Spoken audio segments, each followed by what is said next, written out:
and our guiding light is that of Sai Satcharitra.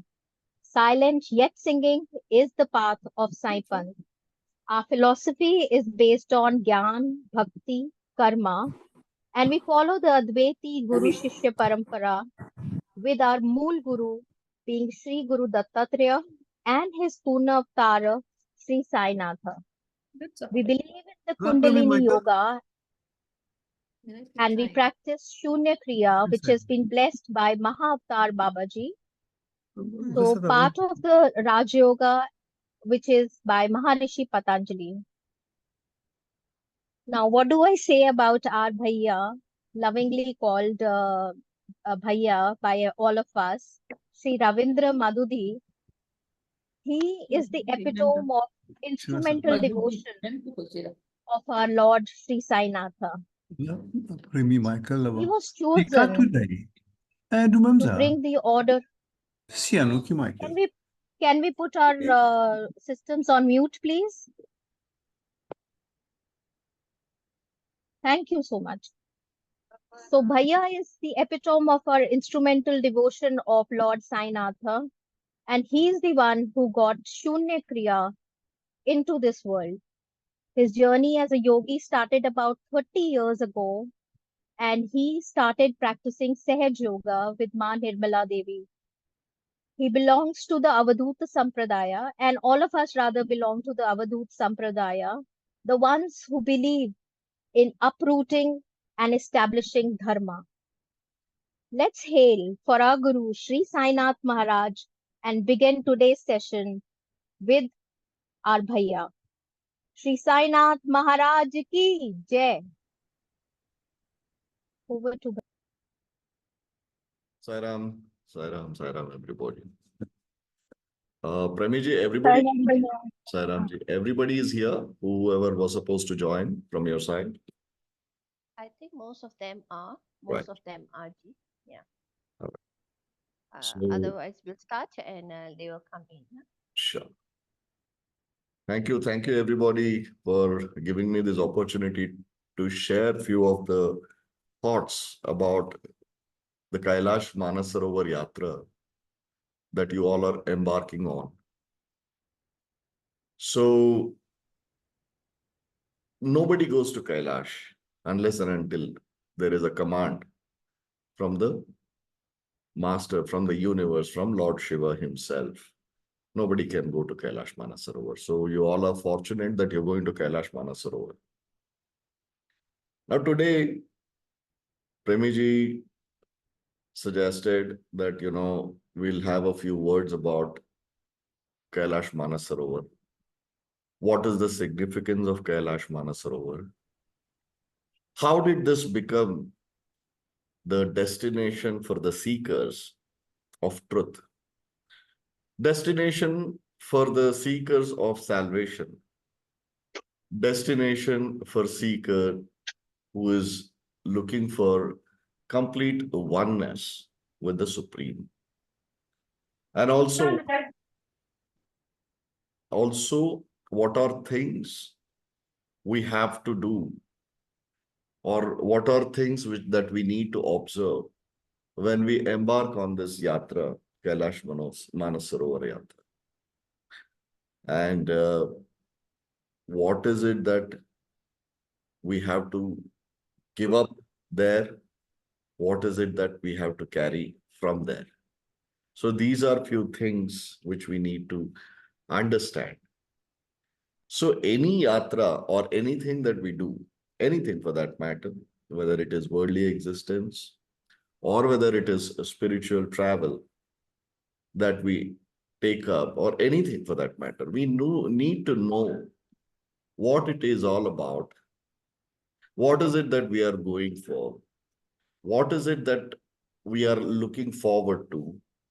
And what is it that we can carry back from there, right? These are the few questions we need to answer ourselves. We always take up things or do things without understanding what it is.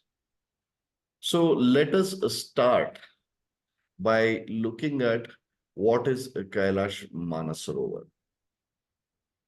how did the significance of Kailash came into this world? Why it is most sought after?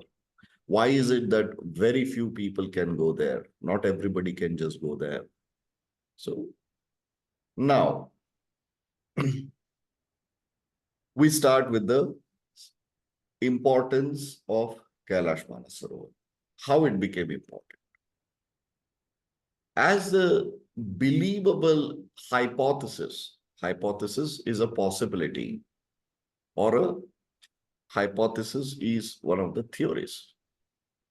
But this is something which is highly believable theory that we can relate to. It is quite convincing. Not everything can be logically understood, but you can apply some amount of intellect and absorb and internalize.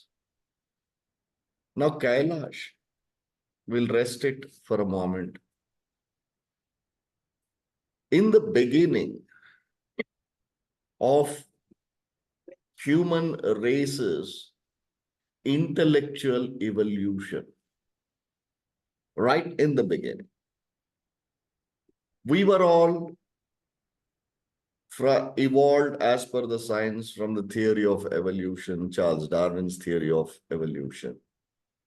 We all became Homo sapiens or human beings. When we became human beings and we lived on like any other animals based on the four instincts. One is the fear, the other is the procrastination. Sorry, procreation. I'm sorry, I will take back my word. Fear, procreation, hunger, and sleep. These are the four common things in every living being. The fear, the sleep, the procreation, and the hunger. These are the four things. Then came the fifth thing in the minds of the evolved ones, evolved living beings, that is, human beings. What was the fifth thing which came? Was the intellect. The difference between all those and us is that we have something called as the intellect. So, with the application of intellect, few questions came into the minds of people. What happened? There were people around, the people started coming together, they started having their own small settlements, they all lived on. But some people, some of the members of the tribe or the community started thinking on one aspect. They said that people are born, people are dying. So they started observing two things: the birth and the death. Birth and the death. So these two things, these two occurrences in the universe or in the world was something which many, let us say, middle-aged people started witnessing. They had Would you mind getting me a skinny flat white, Sean? Drink yours. You want though. I hope like No, no, no. Just show that there. just skinny flat white. Can you all, Lalita Di, you can mute them. Bhaiya, you can no, I'm not. Bhaiya is the host now, no. So Bhaiya, you mute all, then unmute yourself. I think where do I do that? it must be at the bottom, Bhaiya. Anyway, let's continue. Request everybody to mute yourselves. Right. So, where was I? And the flow gets choked. So what happened? The intellect started evolving in the human mind. So they started observing the birth and the death. Then one question popped up in many people's mind. Are they just the body? Is there more to that? Are they just the body which they move around, but upon death, The body starts moving around, stops talking, stops interacting, eating or whatever, and then the last rites are performed or, confined to earth or fire or whatever. So is this all? Or is there more? Where is that person? Where is that person whom I used to talk to, interact with? That person is no longer doing that. So that question came, that was the first or the primordial intellectual question which came to the human mind, the first one. That first question we needed to find an answer to.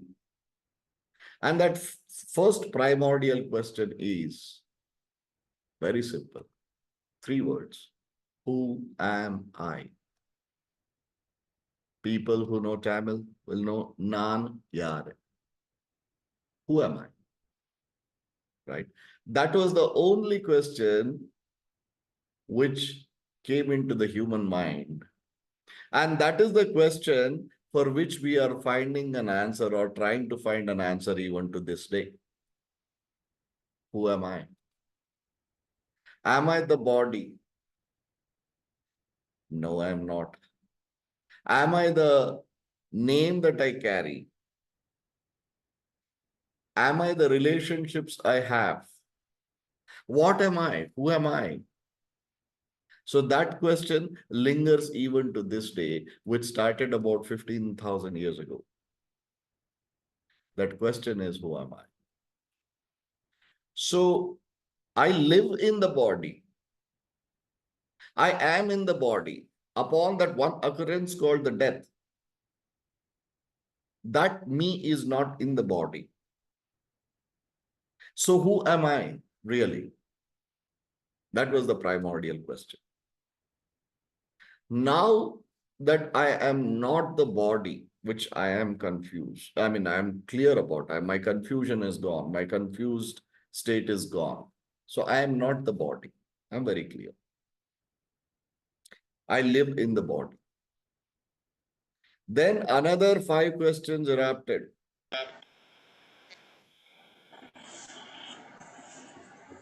Can you please mute yourselves?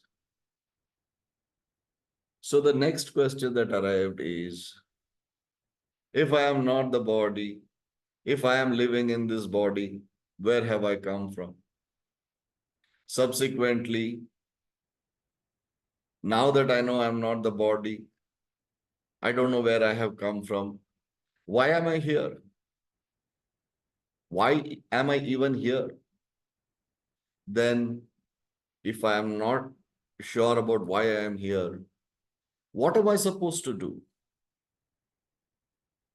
What am I supposed to do? Just live and go someday? Is that the purpose? So purpose was in question.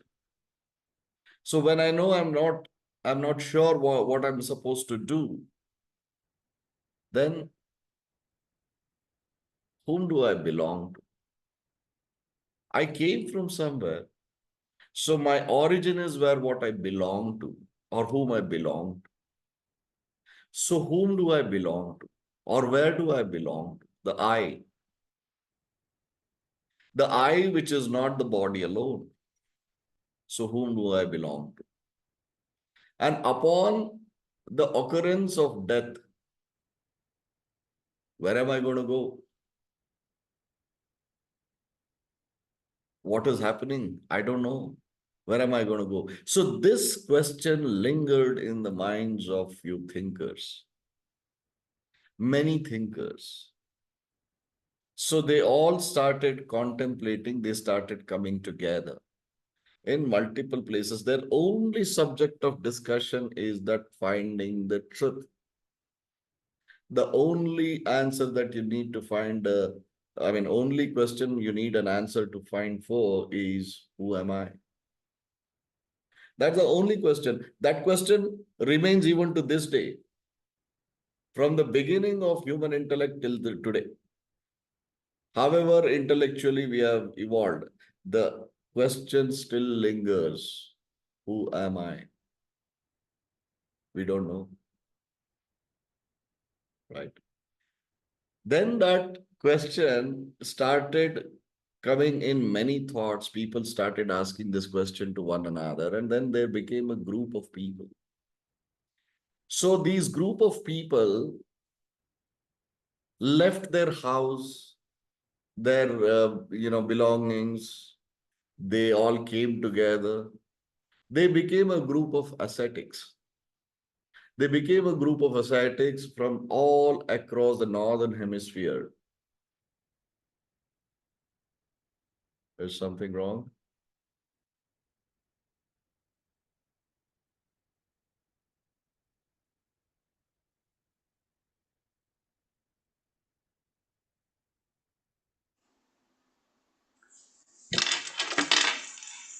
Yeah, continue. It's okay. So across the northern hemisphere in the Himalayan region. So in the Himalayan region, the entire of northern hemisphere, starting from Greece till China of today, they all started thinking. They all started wondering. When they started wondering, they started becoming in a group and they started traveling and commuting to ask this question, to find an answer to this question, who am I? That's it. That's it. So this continued.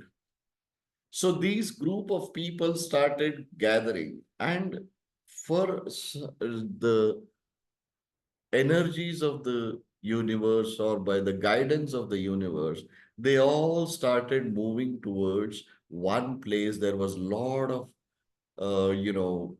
positive energy where they thought that they can get an answer. So they all started congregating and coming close to a place. That place was Kailash, at the foothills of Kailash. They started becoming, they had started an establishment. They started you know, some of the people put up their residence. And finally, everybody felt that if we don't find an answer here, we won't find an answer anywhere. So they started accumulating, they started gathering and established their own, let's say, hermitage, multiple hermitages in that place. So the contemplation, maintaining silence, which today we call it as meditation. So they were like, just in a deep contemplative state with their eyes closed, they used to wonder. After some time, at the foothill of that mountain, there was a huge thunder and storm and whatever that occurred there. Lots and lots of, catastrophic effects like, the cloud burst and so on and so forth. They could not just come out of their hermitage. They just somehow kept themselves alive. When that settled down, and this lasted for 3 days, this commotion lasted for 3 days. When they all settled down, when this commotion settled down, right at a little distance, they saw a person, a very tall person, a man, without even a small piece of cloth on himself, in the human form, very tall, sitting in a Padmasana, his eyes completely closed, in a deep meditative state.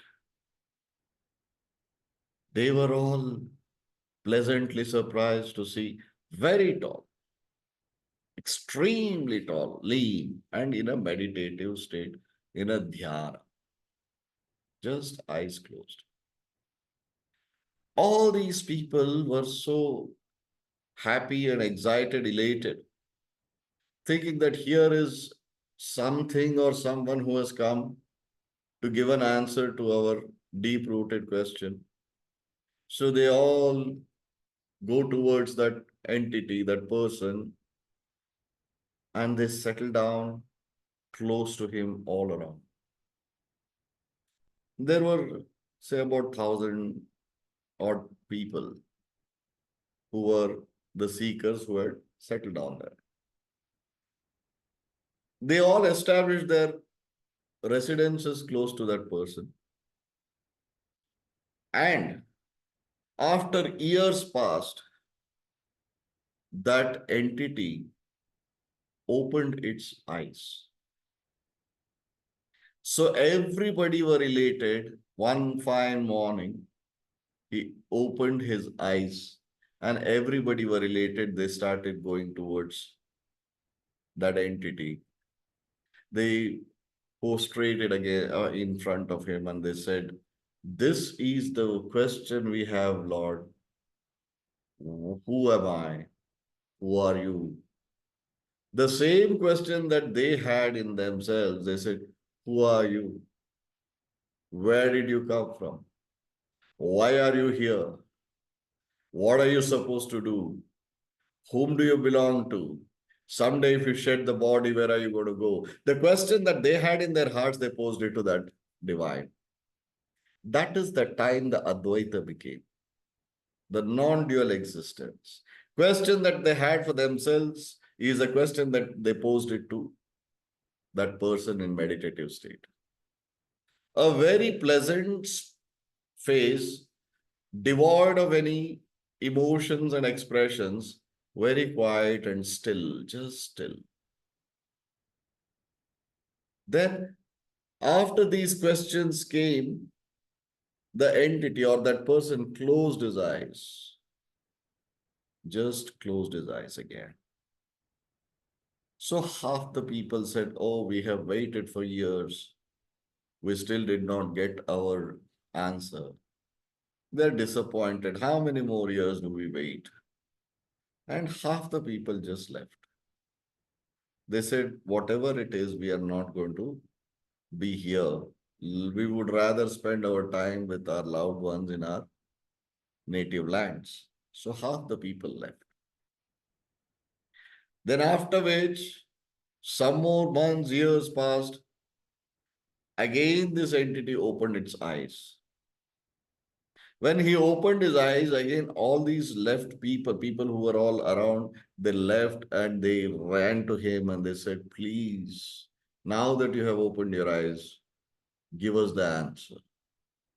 What is this? Who am I?" And everything, the 5, 6 questions we have, please give us an answer.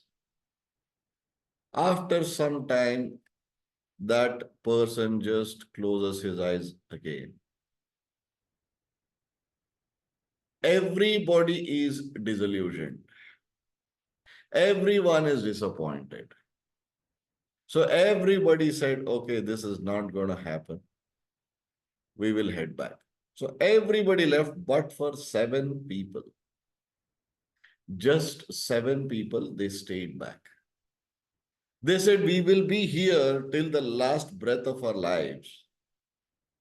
And we shall not going to go from here. Whether we get the answer or not consistently, we are going to be here, consistently here. Even if it means that our last day comes, we are going to be here. That's it." So with that resolve, these 7 men stayed back. After some more time, a long passage of time, for the last and the final time, that person opens his eyes. When he opens his eyes, the only thing, the expression that person has on his face is bliss. A blissful face, which we call today as Satchidananda. Sat Chit Ananda, Satchidananda. So when he opened his eyes, we all see Lord Shiva's third eye. And the misconception is he opens his third eye only when he is angry or furious. Not really. At that point of time, Lord Shiva doesn't give an answer verbally at all. That person opens his third eye here. The third eye that he opens, and all these 7 men get all the knowledge of the universe. He doesn't speak, he doesn't teach, he just imparts. This divine knowledge of who am I, the answer to that knowledge, that question, I'm sorry, everything is just imparted. The answers just become one with these 7 men. That is the significance of third eye of Lord Shiva. It is a metaphor and it is a fact. The third eye, today we call it as Agnya Chakra, through which the cosmic conversation and imparting of knowledge happens. He imparts from his third eye to those 7 men. And he has a very pleasant smile or an expression of bliss on his face. And he imparts every knowledge without uttering a word. Then he stands up, extremely lean and tall entity. That is Rudra. Shiva, Lord Shiva, was never addressed as Shiva. Initially, in the beginning, even in the Vedas, Lord Shiva has been addressed as Rudra. So, the moment he stands up, all these 7 men stand. They are enlightened. They have understood. They have an answer. They have everything internalized in themselves. Lord Shiva, the entity, that person whom we call as Rudra, Lord Shiva, whatever name we attribute it to, he stands up. Slowly he walks. He walks and walks into the Kailash Parbat itself. He just becomes one with that mountain, Kailash Parbat. That is the significance of Kailash. And who are these 7 men? They are the Saptarishis, whom we revere today as Saptarishi. The first among the Saptarishis is Vasishta. Vasishta, Vishwamitra, Jamadagni, Atri, Gautama, Bharata. These are the Saptarishis. These Saptarishis were commanded by Lord Shiva to spread the divine knowledge all across the universe. All across the earth, to all the mankind. So the command of Lord Shiva is to evolve people. So these Saptarishis again go to 7 different places across the northern hemisphere. For example, Atri Maharshi settles down in Anasuya Mata Mandir near Tunganath. Kashyapa Maharshi goes and settles down. Today's name of Kashmir is named after Kashyapa. Likewise, they go and place themselves across and they start teaching this divine knowledge. Since they received this knowledge cosmically, they started imparting in the same way. That is why the first text which came was Vedas, Rig Veda, Yajur Veda, Sama Veda, Atharvana Veda. Those 4 Vedas are never taught. It was just imparted. That is where the concept of Shruti and Smriti came into existence. Recitation, remembrance, and internalization. It was never written. Those were all the verses. They were never written. It was just recited and meanings were imparted and they used to internalize. That concept of learning is called Shruti and Smriti. Anyway, coming back to Lord Shiva, the Kailash Parbat itself is Lord Shiva. The Kailasa in which Lord Shiva dissolved and became one with. That is the significance of Kailash. This is something which actually factually happened. The very fact that we all are evolved beings on earth, there are millions of species. Why is it that only the human race has attained this level of intellectual evolution is due to this occurrence. So when you are going to Kailash, you are going to the primordial place of knowledge. There were many things Lord Shiva imparted. He there, sitting there, before opening his eyes completely for the third time, he was always in a meditative state. That is where the meditation came into picture. Today we all meditate, we are emulating Lord Shiva. Meditation, if you see anywhere, it is always attributed to Lord Shiva. Amongst the Trimurtis, Brahma, Vishnu, Maheshwara, you will see there's only Shiva or the Maheshwara is the only one who is in a meditative state all the time. So the concept of meditation came from Lord Shiva. Then, based on the occurrence of these 7 men asking this question, like what they had for themselves to him, that is where the non-dualism came into existence. They became one. The question that I have is the question that you have. Who am I? Is my question, but the same question when I ask you, who are you? So we are one. The concept of Advaita came from Lord Shiva. Non-dualism is Advaita. And he who appeared from nowhere or from everywhere, the thought or the concept of Shunya, nothingness, came from Lord Shiva. The dhyana came from Lord Shiva. These are the aspects of Lord Shiva who has given this whole universe the way to evolve and dissolve. Then his silence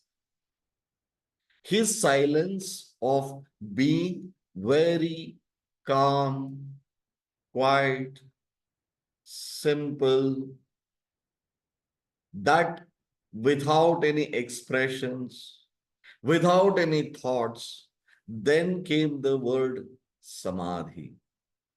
Amongst the samadhi, the word called the nirvichara samadhi, the state of thoughtless awareness, came from Lord Shiva at the foothills of Kailash.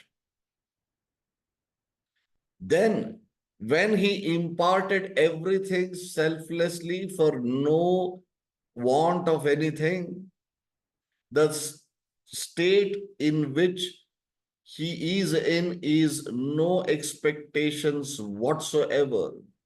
Out of pure compassion, that attribute came to the mankind as Nirvikalpa Samadhi,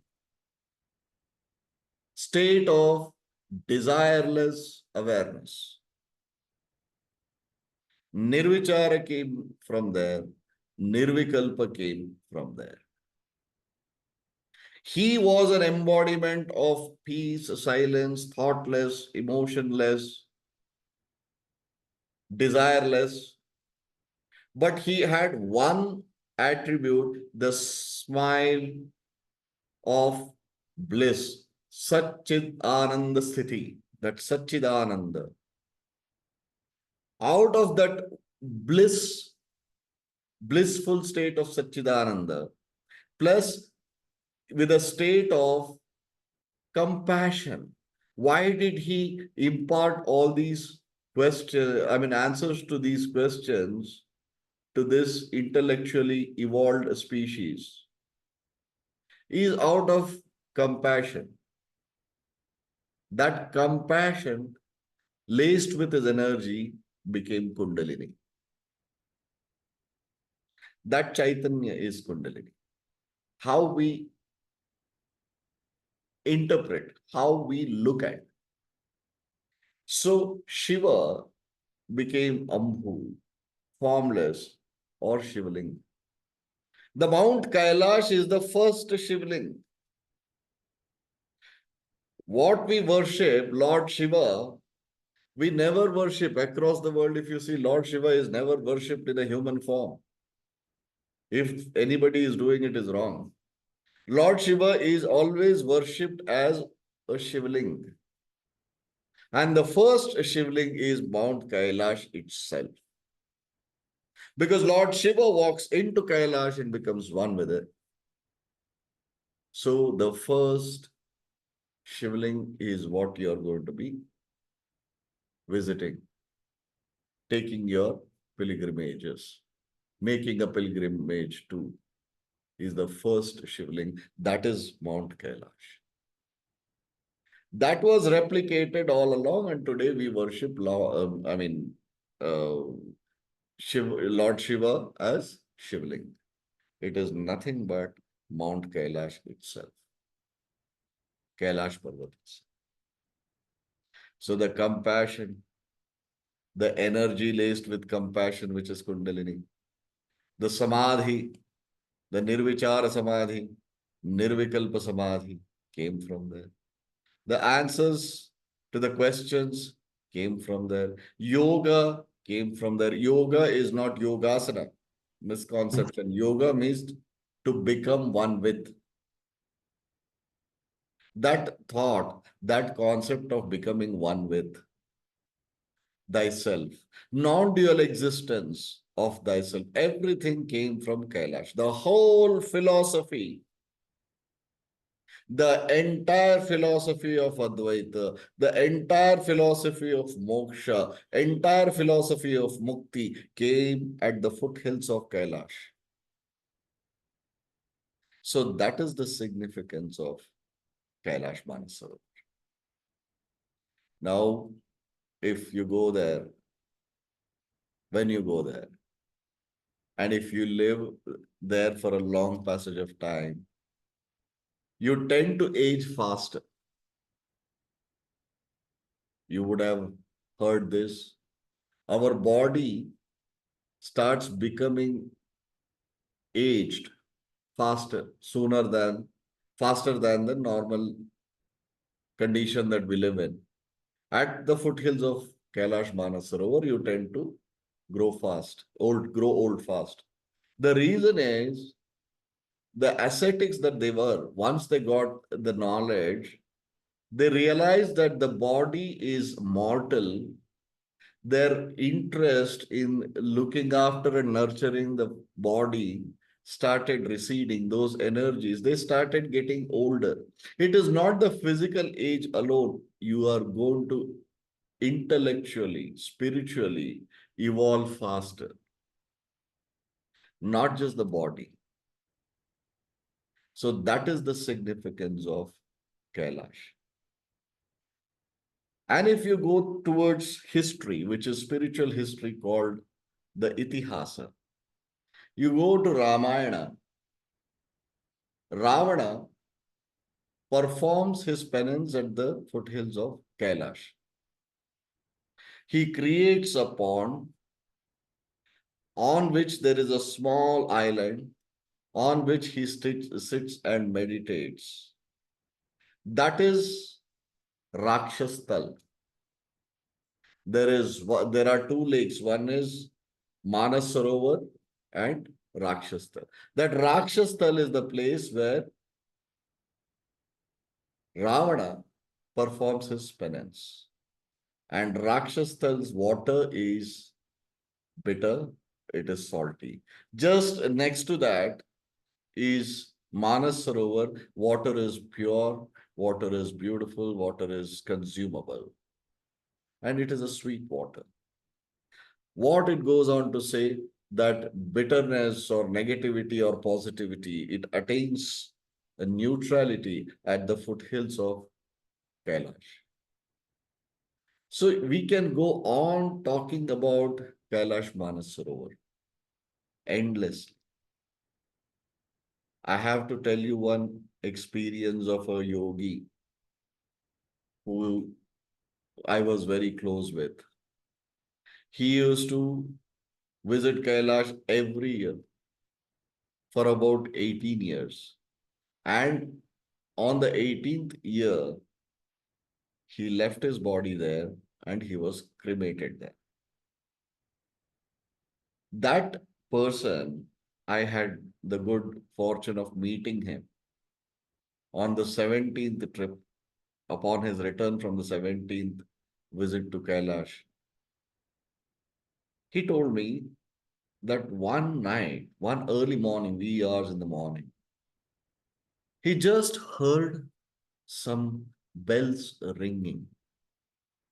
So he just casually, out of curiosity, in the wee hours at about 3:30 in the morning, he came outside his tent, his accommodation. And on the other side of Manasarovar, he saw a man standing in the water till his waist covered in the water, and he takes a dip and stands up 3 times. Long distance, but because Manas Sarovar is very huge, very big lake. On the other side, but he can clearly see. So obviously the height of the person is very tall. He said, I am not hallucinating. I was not hallucinating. I know it for a fact. He takes 3 dips, and next to him, there is a huge bull sitting there. And slowly he comes out of the water and he walks back to the Kailash Parbat and he becomes one with, follows him as the bull. It was Lord Shiva himself. Many people have had this experience.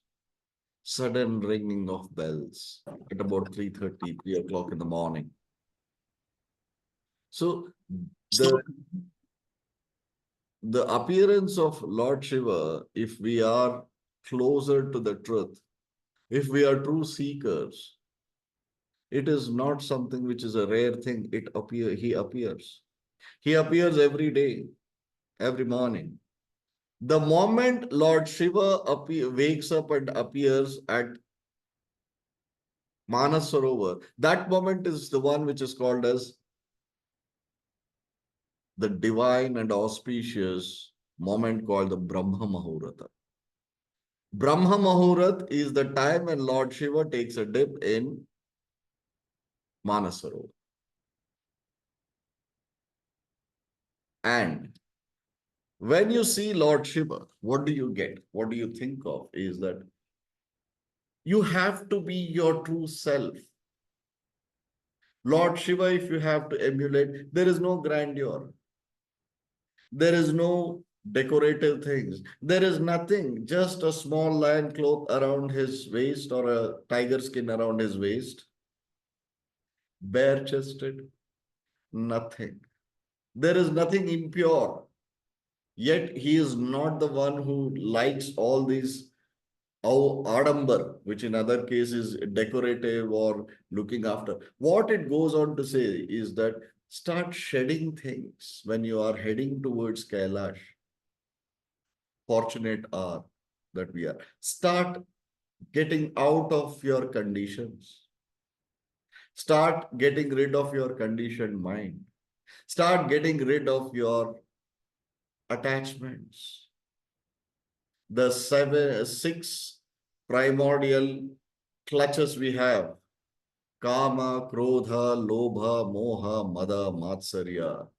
In English, the lust, the anger, the greed, the attachment, the ego, and the jealousy. These are the 6 things you have to witness and let go of, which is the cause of our misery, which is the cause of all our existential realities. Just let go. Kailash Parbat Yatra, visiting Mount Kailash, is not just a simple pilgrimage. It in itself is a yoga. When we go to Kailash, you have to get rid of all these things. Slowly get rid of. There is no point. This worldly existence is an illusion. The reality, the truth is thyself. The Aham is the Brahman.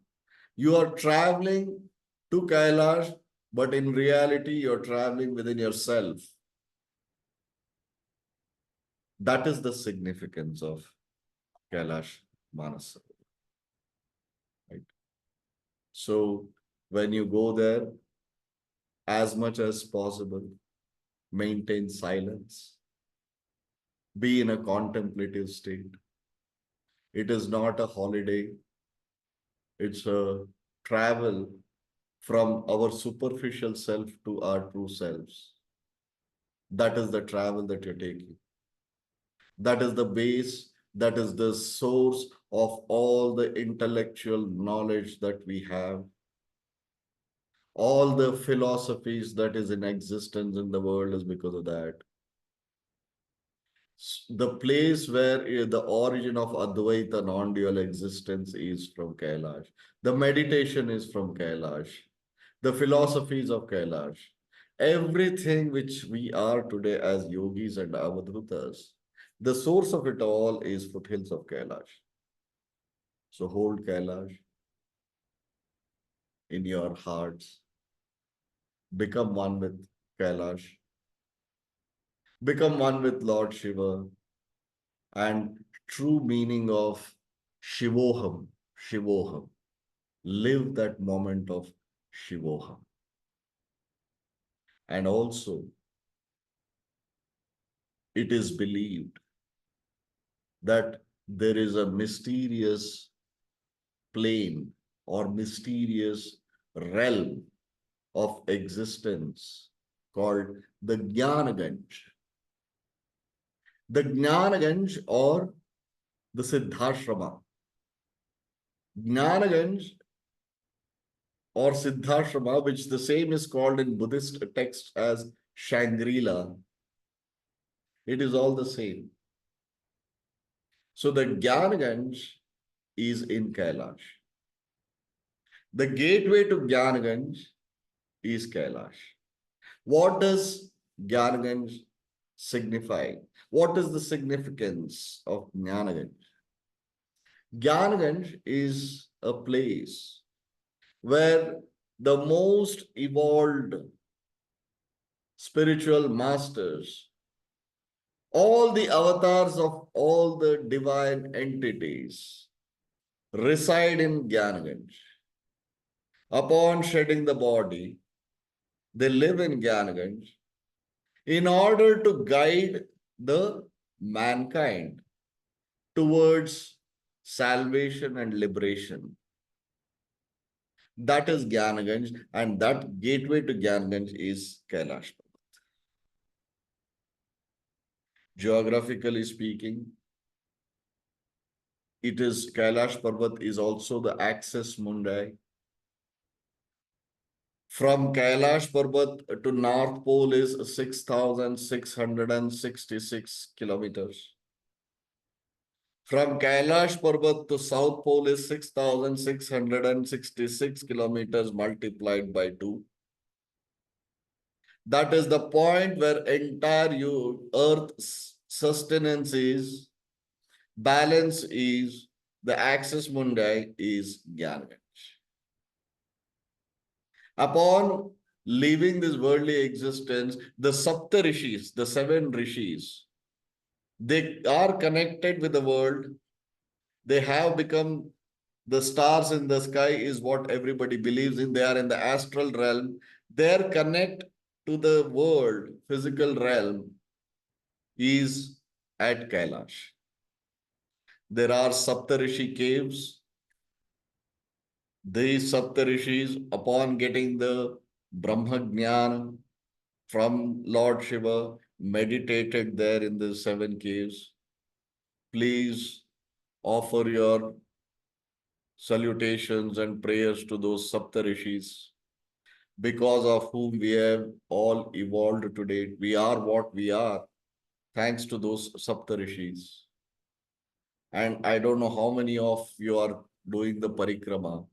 When you perform the parikrama, what it signifies is you have, once you complete the mandala of 48 days, it signifies that you have completed your worldly existence and you don't have birth after this. You don't have to get into the loop of birth and death, birth and death. You have moved on. That is Kailash. So be as calm as possible. Speak as less as possible. Enjoy the state of contemplation. Be in a state of meditation. Whether your eyes is closed or not, just keep gazing through the Kailash Parvat. Be alert yet peaceful. The appearance and darshan of Lord Shiva is not rare. Many people have got the darshan of Lord Shiva. Don't have the expectations of seeing Lord Shiva. Have the expectation of experiencing Lord Shiva, experiencing Him within you, around you, with you, and enjoy the moments of being in Kailash Parvat. When you come back from Kailash Parvat, when you are back, what are you going to get from there? What you're getting from there is absolute state of understanding and bliss. The persona has to change. The persona that you were, the personality that you were before going to Kailash Parbat should be way different than what you are when you come back. So your evolution, it has to be exponential. There is nothing more to visit once you visit Kailash. There is nowhere else to go to once you go to Kailash. All other pilgrimages that you take is of no consequence or significance once you go to the Kailash, because Kailash is Advaita, Kailash is Shunya. There is nothing more to understand. Having understood everything, you will understand that there is nothing more to understand or there is nothing to understand. Everything is an illusion and a Shunya. So my best wishes and my prayers, and I request you all to offer the prayers and salutations to Lord Shiva at Kailash on our behalf also. Right? So these are a few words of Kailash Manasarovar. Thanks for your patient hearing, Saira. Hope this was something which was informative. And should you have any questions, I am happy to take. Gee, thank you so much. Okay, Sairam. Saira, Saira. Thank you so much. Thank you. not at all. Please feel free to ask any questions. I'm sure you have lots of questions within you. Please feel free to share and ask.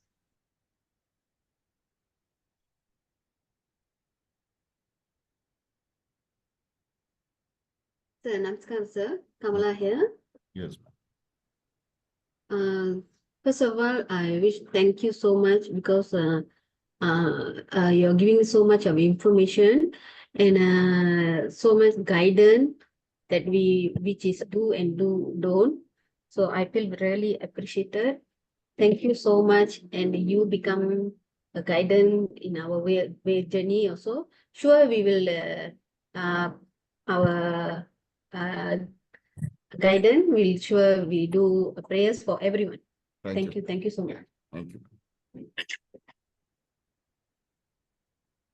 Sairam, brother. Saira. Sairam, sir, I just have one question here, sir. You were mentioning that after we come back from Kailash, we're supposed to be in a different persona as per se. Are we able to still pursue worldly desires such as we need in our profession or do we pursue in monetary wises that we want to take, become more wealthier and all? Are we still supposed to have those thoughts, or is it supposed to be not there anymore?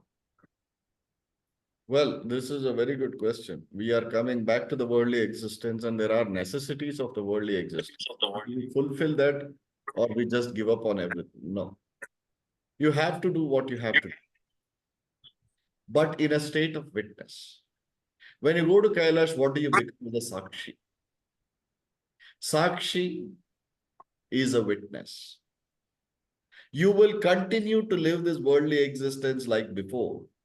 But earlier, you were fully consciously participating in the worldly existential realities. The same thing, you'll be doing it in a state of witness. Existential realities and the work and the career and wealth creation, everything you will do. But in a state of detached attachment. In a state where you are a witness, you're not addicted to those, you're just a sakshi. So when you are performing that in a state of sakshi, you're continuing to be in a meditative state. The difference is only that you are not participating, you are detached, and you are doing it as a subject of responsibility or an obligation. But deep within, you know the truth. So that is the evolution that happens in us. Sakshi, the witness. You become a witness. Now what happens in this current state? We feel that what we are is involved with the worldly existence. We have the doership. The doership goes, yet everything is happening. That is the state of Sakshi that you are taking. That is how we live. Tell him, can buy one. Tell him no need to buy the. Did I answer your question? Yes, sir. Thank you very much, sir. No. So when are you starting, Pramiji? 28 July. July 28th. So we are starting our one mandala period on the 10th of June. 10th of June. Wonderful. Wonderful. Yeah. Very nice. Any more questions from anybody? Sairam Raviji. Saram. This is the conflict that is already ongoing. This detachment and still feeling responsible for the people whom you love in this life. There is this urge to settle all of this and to be free of this, can I say, bondage. That is the conflict that we are having. How fast, how well can we do this without feeling a sense of loss or feeling, yes, on the one hand, there is the need or the urge to surrender, and yet there is something also holding us back to the people whom we love, and it's really because of the responsibility we feel. Hopefully, you think that will become easier? See, again, we always say one thing. Our definition of devotion, bhakti, is about understanding. I'll take few minutes if you have the time and patience. We have this doership in us. We feel that we are the ones who are responsible. We have the doership. But in reality, there is nothing we do. Nothing at all. We feel we do. That is the biggest illusion. In our bodily structure, I just want to correlate and give you an example. Did we take birth on our own free will and accord? No. Is the death going to be at our own free will accord? No. It is going to happen. Birth happened. Death will happen. When we are living, are we consciously breathing? No. It's breathing on its own. When we eat food, that hunger also comes from comes as a signal from the brain that you are in need of food. We eat. Do we consciously digest? Do we actually convert the food into blood? When we inhale air,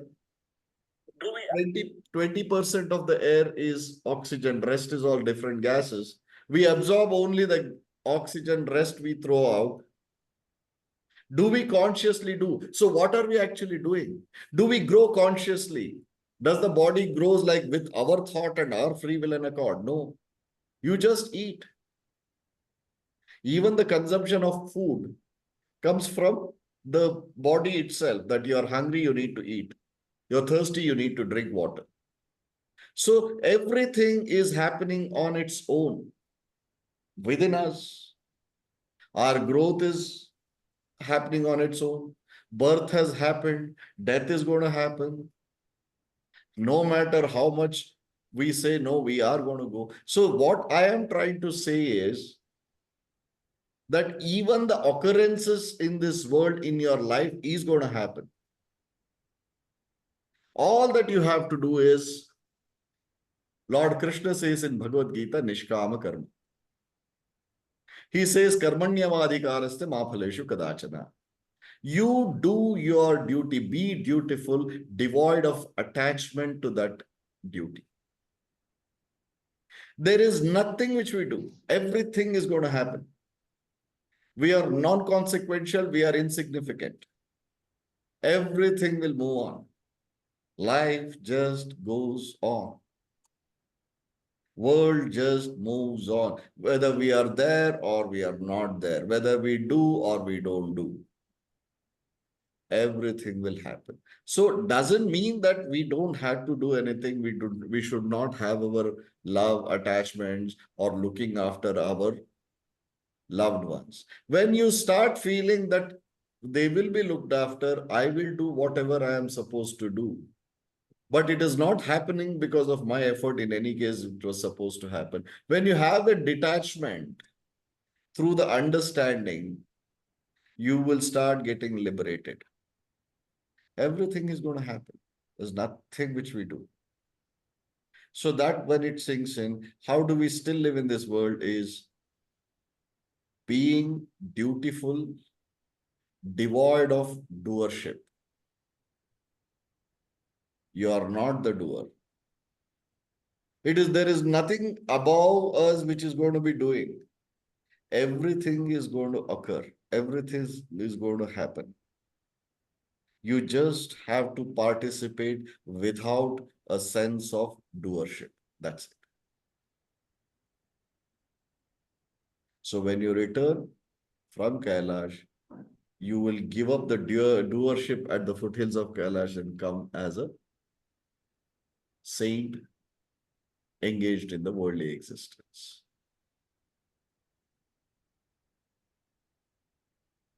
Right. So from your explanation, Raviji, I think it is more like really getting rid of the ego, because it is the ego part of it that things that you have to do and you are running the show. Exactly. The Shadvargas, the lust, the greed, the anger, the attachment, the ego, the jealousy, out of them, the most thing is ego. Here it is ego in the sense as the doership. Doership comes from the ego. Yeah. Thank you. Thank you so much. Not.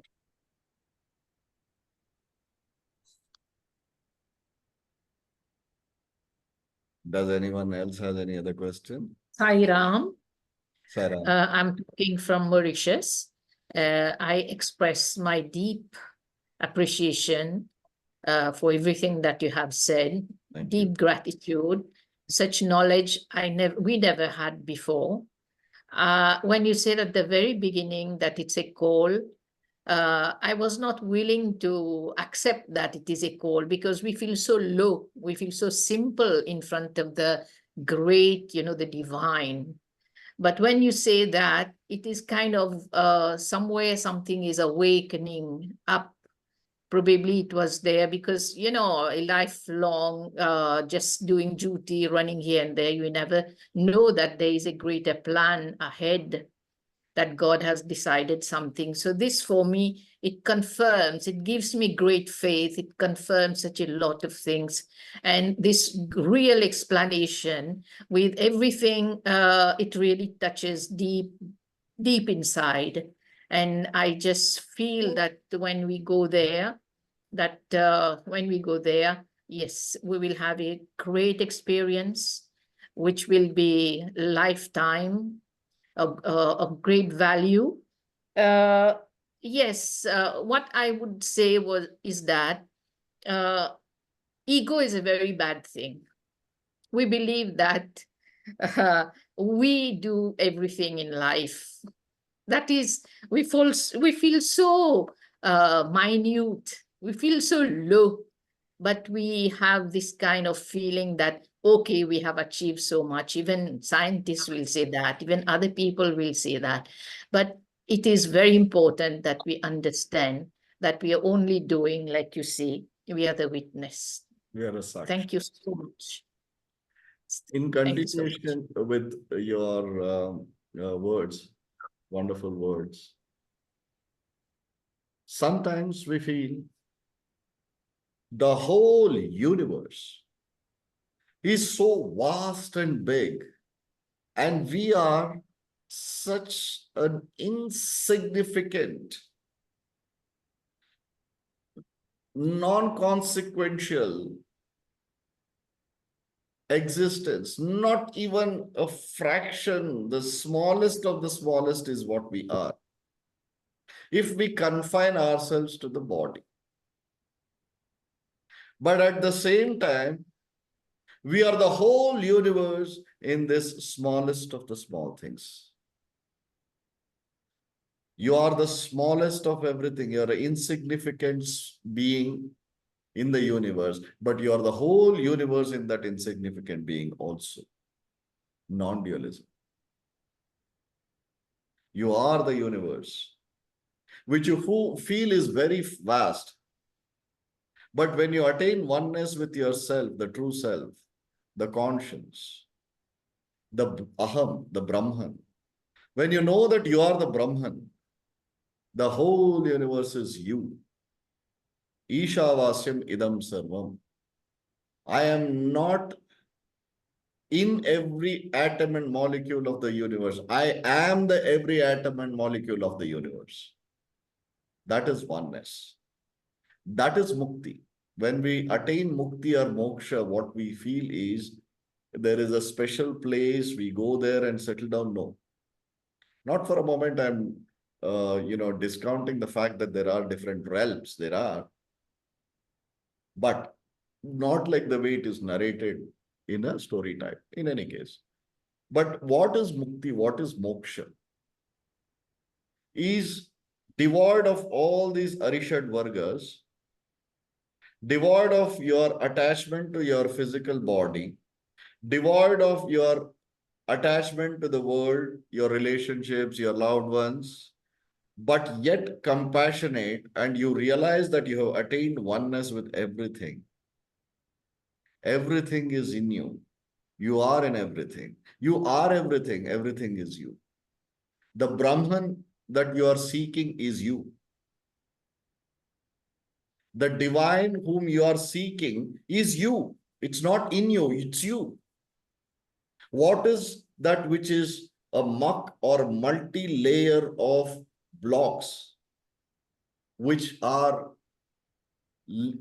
stopping us from understanding and living that truth is our illusion. That illusion is what you have to get rid of when you are in Kailash. You are the Shiva whom you are worshipping. There is no Shiva who is outside of you. There is no Shiva within you. You are the Shiva whom you are worshipping. Aham Brahmasmi.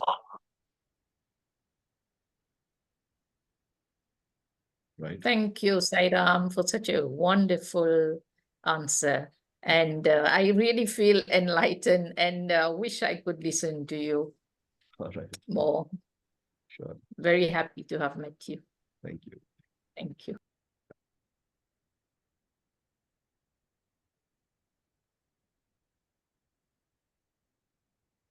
So,